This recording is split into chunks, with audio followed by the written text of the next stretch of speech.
Hi everyone, this is Sweater Freak's Knitting Lounge, episode 23, I think, or 22. Decided to vary up things a little bit with the lighting. And yeah, so I'm Sweater Freak on Ravelry here and Instagram. And if you are returning to the channel, welcome back. If you're new, make yourselves at home, get a coffee and settle in. We have an interesting episode today, and thanks for finding me. And click subscribe if you like this episode. Yeah, so let's get started. So this is my channel where I talk about knitting, designing, and yarn, pretty much everything related to knitting. I'm a crafter, so I just knit. I don't really do anything else, so this is what my channel is about.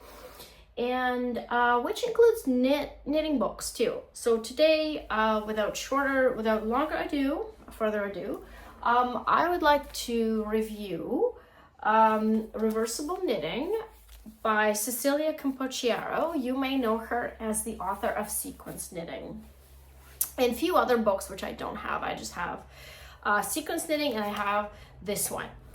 So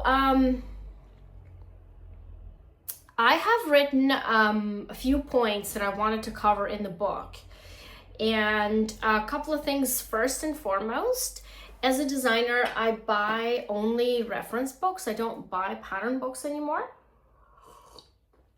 because as much as I'd love, long format, beautiful books, I don't have room to store everything. So this is my small office, and I only buy reference books because I find it's easy for me to refer by patterns. What is a reference book? A reference book is a book full of just stitch patterns. So this is what I buy. So, beautiful book, not available anywhere but Amazon, not available on Amazon in Canada. So I got this book from my local yarn store, Black Sheep Yarns, which is great because I can always call her up and order things through her that are not available everywhere. This is a soft cover book, and I think she mentioned in the interview, okay, so I found this book through an interview on Fiber Chat's YouTube channel. There's an interview with Cecelia, which I actually would suggest you go and listen to, where she talks about this book. And, you can see if it's another view of the book, if it's up your alley or not. So she tried to keep the costs down. So this is a soft cover, as opposed to sequence knitting, which I can review as well. If you'd like, leave me a note if you'd like me to review it. And I will if you'd like. I'm not a huge fan of sequence knitting book, but we can talk about it in a different episode. This one, yeah, so beautiful photography, high quality paper, glossy paper, easy to see the swatches. And I think one of the complaints about sequence knitting was that the swatches were kind of, hard to make out, which actually, that wasn't my problem with it. So I don't know where that came from, but I think that what she did here is that the swatches that are solid are just gray, and the colored swatches are colored like black and white, and some of them are colored. So a big portion of the book is actually sequence knitting patterns. Like, to me, this is all the sequence knitting patterns. She calls them different names, like, basic accordions and, what have you, but it's basically sequence knitting. It's the same, knit and purl kind of concept. Now, what is reversible knitting? What I really like about this book is that all the patterns in this book are truly reversible. So when we talk about reversibility, there's two types of reversibility. There are patterns that look exactly the same on both sides. So if I knit a scarf, then it will look exactly the same on both sides. And there are patterns that look different, but still nice. So I don't refer to those as reversible. They're nice. I mean, a lot of my patterns are like this, and that's fine. But this book is truly reversible knitting. And there are knit and purl patterns. There are slip stitch patterns, not mosaic, slip stitch, cables and lace. So I think this is a really useful book for knitters. If you are into different patterns, new patterns you've never seen before, fiddling with different patterns and having things that are, different, then definitely do get this book. Somebody asked me in the comments on Instagram whether this would be a good scarf, good for scarf, and I would say yes, it's absolutely perfect for scarf knitting. Some of the patterns you have seen before. So like I said, the first 2 chapters are basically knit and purl. Like there's different ribs, there's different, some of the sequence knitting is reversible, so she incorporates that as well. So I'll just show you, like, you know, this kind of stuff. Like this is, you've seen this before, this is not unique or anything like that, and it's charted and written, which I like. So, and the 3rd chapter is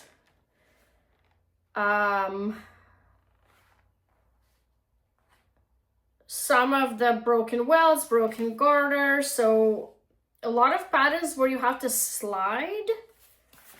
So it's 1 row color pattern, you have to slide, and that gives you an interesting effect. So all of those don't require any extra knowledge of fancy stitches. All of the patterns in this book are just, you know, super basic stitches. Like this is just knit and purl. So what gets interesting in the slip stitches,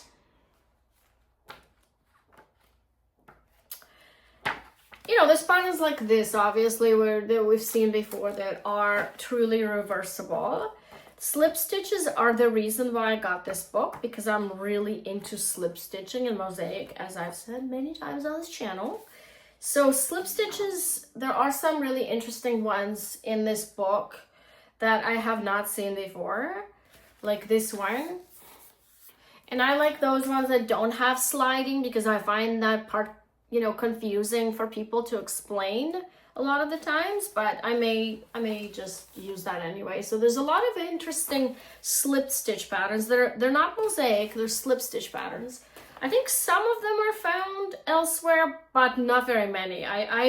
This is a really unique book, guys. Like this is, I sort of, like I said, her sequence knitting is nice, but I wasn't, you know, it's a good book, but it's not something extra. This one is a truly unique book. And if you are into, you know, knitting and reversibility and just interesting patterns, do get this book. It's a little bit pricey, but I think if you're building a knitting library, it's truly worth it. Like, look at this. This is a beautiful textured pattern. So all of those are reversible. So you could knit a shawl, you could knit a scarf, right? Lots and lots of different options. There's open work. Of course, these ones are, you know, you could look into these and build on these. There's a couple of reversible patterns I know that are not in here for the open work. Open work is kind of a tricky one to be fully reversible. Most of these are garter, and some of these are not garter. So there's the really interesting, you know, all over laces and fans and all kinds of geometric patterns like these. Again, everything's reversible. And then cables. So there's mock cables. You know, they are created with yarn over and decreases and increases, or actually decreases mostly. And there's some true cables she has here, I think, that using ribbing to make it reversible.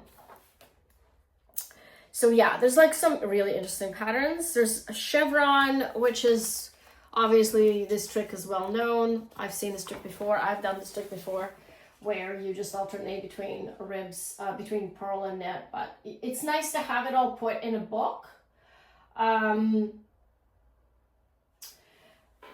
So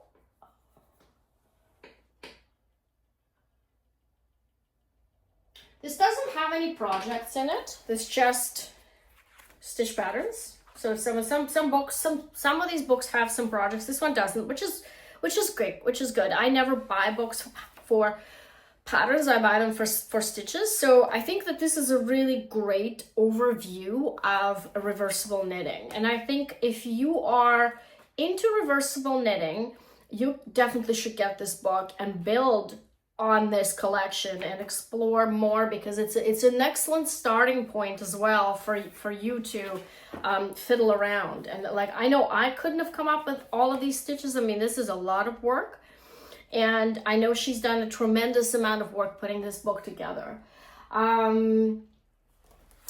So we talked about what reversible is. Like I wrote down sort of point by point what I wanted to talk about, so that's what I'm peeking in. So I also wanted to touch a little bit on reversible knitting and sequence knitting. So sequence knitting is a separate concept that has nothing, doesn't directly relate to reversibility. It does have reversibility, but it's a different concept. And I think that between these two books, if you have $60 to spend, I would definitely get this book because it just has more options for you. And I am a fan of slip stitches, and slip stitches for me, you know, it's always a little extra why I get this. So some of these also are sequence knitting. So this is definitely more of a overall useful book than her sequence knitting to me. As a pragmatic designer who just, you know, needs a pattern here and there, like a stitch pattern. I always look for interesting stitch patterns to use in designs. So my perspective might not be yours. There's only one reason why I buy books. But I know a lot of knitters are the same way too. They just don't sell their designs, and they make new things, and they like new stitch patterns to use in their existing sweaters or, you know, shawls or whatever. So there's that point of view. If you you know, if you are not really into fiddling with patterns or you don't care about unique patterns, then I mean, this episode would not be your cup of tea anyway. So yeah. So another thing I really like about her work, including sequence knitting, is that you don't need to be an advanced knitter to do any of these. Like, this is so simple. Like, all of these are just slip stitches, yarn overs, you know, slip with a yarn in the front, slide your yarn, like, slide your stitches. There's no fancy stitches here at all. Everything is really simple, really, really simple. Yeah, so I would definitely recommend it. I mean, like, look at this. This is so different. I mean, I'm not really into using stuff like that in my designs, but it just looks so beautiful. You know, this is definitely something that you could use for a blanket or a shawl or a scarf that looks identical on both sides and doesn't actually require anything fancy. So no, you don't need to be an advanced knitter. You need to just be able to kind of want to experiment with your knitting. If you're just into stockinette and you don't care about fancy stitches or don't care about anything different, then no. But if you are curious about different ways to achieve interesting results with simple stitches, then I would say that this year I haven't actually seen an interesting stitch book in a couple of years. So I'm really, when I heard about this book, I was like, I have to get it because, you know, I always buy, I pretty much always buy all the reference books that come out. And that's why normally when I film an episode, there's all these books behind me. Yeah, so no, you don't need to be an advanced knitter and you don't need to know anything extra. So I would definitely recommend, if you are on the market for a knitting book this year, periodically I check on Amazon what's about, like, what's upcoming in the knitting, and I haven't really seen any other books that I'd like to get this year. There's a lot of pattern books, which again, this is not something I typically buy, but yeah, so if you are I would say this one's 9 out of 10. The reason why I took 1 star off, because a bunch of these are just sequence knitting, and you know, maybe if you haven't gotten her sequence knitting book, maybe it's okay, but I already have it. So, you know, I wish there was more slip stitches, but I do realize that slip stitches are kind of harder to come up with new stitches. So I'm definitely grateful for this amount of slip stitches. But yeah, 9 out of 10, definitely, guys. If you're into new stitches without fancy manipulations with your hands, this is the way to go. So I hope you like the review. And I've only had really 3 days to look at the book, so I'm actually planning to use it more. But I've spent 3 days reading it, and I really like it. I think this is a very valuable addition to your library. Last week I didn't have an episode because I had it was a release week for me, and it was very busy, and I just, you know, finished my t-shirt, that perfect stripe tee that I put up for a test. So that's off to the races. It's being blocked right now slowly because it's cotton and linen, it takes forever to dry. And then now I'm just contemplating what design I'm starting next. I did want to actually show you something that I've been working on for a while, and you may have seen this last year. I know I'm very slow when it comes to things like this, but I am going to make it into a design, which is, I think, for me, a motivation to finish it. So I started knitting a sweater for my husband. I'm almost done the yoke. I know I've been at this stage for months, but so I will probably make the same design for women with just a modified chart, because this is way too long for most women. This is, you know, way too long of a yoke.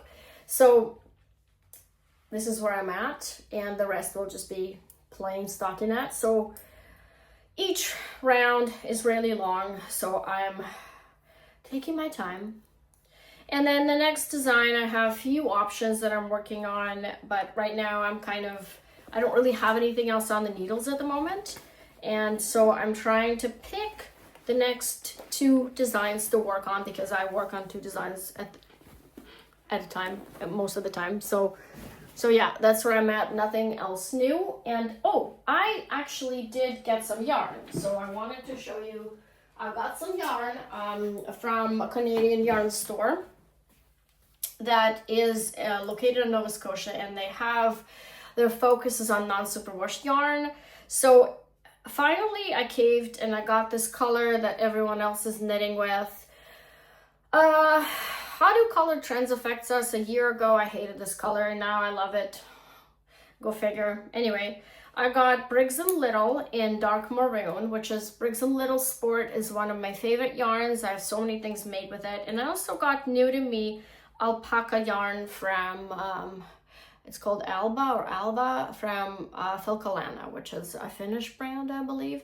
And so they go well together. I do actually like this color more. Together they form kind of like a heathered swatch that knits up to worsted weight. So I haven't really decided what I'm gonna make with it. Probably a cardigan, but I wanted to add alpaca because it kind of adds a little bit of lightness and plus plasticity to the fabric. You know, the Briggs & Little Sport is kind of a rough, very rigid yarn. And so I took needle US number 7 to give it a bit of space, and I think I like this fabric. So I'm looking into fall right now, so I'm done with my summer knitting. So that's what I'm going to work on next. Fall knits, and hopefully I can share more in the next week. Maybe, you know, something more interesting for you to observe what I'm knitting in the next, you know, couple of months. But that's about it for today, and I hope you liked the episode. And I will leave the link to Amazon in the US for this book. I earned no commission from Amazon. I was looking for a way to get the book, and in Canada, unfortunately, it's only available through shops, which is fine. You know, we want to support small business. So yeah, and if you do have any questions, you can fill out the form below, or you can email me. You can reply to my Instagram. You can pretty much get in touch with me that way. And if you want me to review any other book, do leave a note under this episode. I've got a lot of books, and chances are that I have the one that you want to be reviewed. So thanks for watching today, and have a good knitting week. Bye.